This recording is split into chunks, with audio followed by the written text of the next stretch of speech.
Benny మరియు సీతాకోకచిలుక. ఒకప్పుడు ఒక అడవిలో ఒక పెద్ద బెన్నీ అనే ఎలుగుబంటి ఉండేది. బెన్నీ బలమైనదిగా మరియు ధైర్యంగా ఉన్న చాలా సున్నితమైనది మరియు స్నేహపూర్వకంగా ఉండే ఎలుగుబంటి.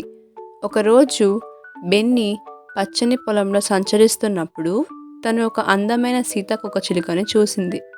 ఆ సీతాకోకచిలుక అద్భుతమైన నీలం, పర్పుల్, గోల్డ్ రంగుల్లో మెరిసిపోతూ ఉంది. బెన్నీ ఆ సీతాకోకచిలుకను చూస్తూ ఆశ్చర్యపోయింది. నేను ఆ సీతాకోకచిలుకను పట్టుకోవాలి అని బెన్నీ అనుకుంది. ఇది చాలా అందంగా ఉంది, దాన్ని నా పంజాలతో పట్టుకోవాలి అని అనుకుంది.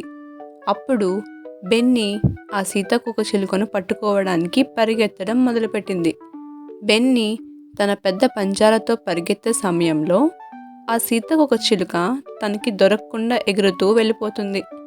బెన్నీ చాలా ప్రయత్నం చేసినా సీతాకోకచిలుక ఎప్పటికీ తనకి అందలేదు. ఆ ప్రయత్నంలో బెన్నీ కాలికి రాయి గుచ్చుకొని గాయమైంది. బెన్నీ కాస్త బాధపడింది. నేను చాలా పెద్దదాన్ని, కానీ ఈ సీతాకోకచిలుకను ఎందుకు పట్టుకోలేకపోతున్నాను అని బెన్నీ ఆలోచించింది. ఇలా కొంత సమయం తరువాత బెన్నీ కూర్చొని గమనించడం ప్రారంభించింది. తనకి అర్థమైంది, చుట్టూ ప్రకృతి ఎంతో అందంగా ఉంది. చెట్లు హవాలో కదులుతూ ఉంది, పక్షులు ఆనందంగా పాటలు పాడుతున్నాయి. బెన్నీ కూర్చొని ఆలోచించింది, నేను ఈ సీతాకోకచిలుకను పట్టుకోవడం కోసం పరిగెత్తడం మానేస్తే దాన్ని మరింత అందంగా ఆస్వాదించగలుగుతాను అని అనుకుంది. బెన్నీ నిశ్చితగా కూర్చొని తన శ్వాసను గంభీరంగా తీసుకుంటూ చుట్టూ ఉన్న ప్రకృతిని, సీతాకోకచిలుకను చూసి ఆనందించడం ప్రారంభించింది.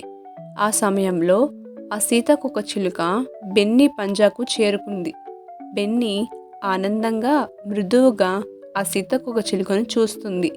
బెన్నీ ఎంతో సంతోషంగా జరిగిన విషయమంతా తన స్నేహితురాలతో పంచుకొని ఆనందించింది. ఈ కథ ద్వారా మనం తెలుసుకున్న సందేశం ఏమిటంటే, కొన్నిసార్లు మనం చూసేవి మనకి కావాలనిపించవచ్చు, కానీ ఈ ప్రయత్నంలో వాస్తవం ఏమిటంటే ప్రశాంతంగా ఆస్వాదించడం ద్వారా నిజంగా అందమైన క్షణాలు పొందవచ్చు అని.